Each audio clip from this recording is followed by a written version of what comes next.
nangyari. Saan na nga ako?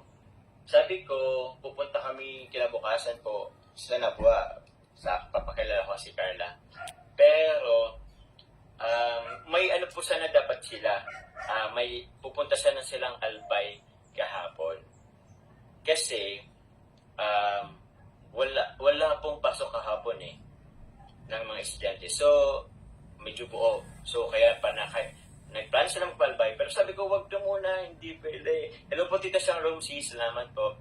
Sabi ko, magpupunta kami dyan ng Kalingap, Prab, nila Jack ni Carla po. So, yun na nga. Inaano po nila yung pagpunta po sa Albay.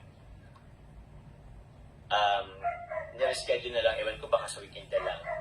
Tapos, yun, the following day, ito na yung araw ng pagkikita.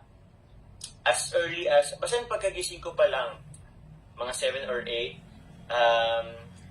nag-update ako sa GC. Pero alam nyo po ba, sa GC namin GC ng family namin, nagsising sila pero wala silang update sa akin. Hindi man lang sila nagre-reply.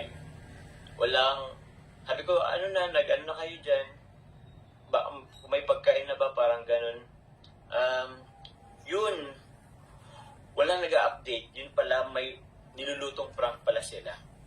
And shout out kay Carla na nakipagsabuatan. Grabe kayo. Grabe ka, Carla. Thank you po.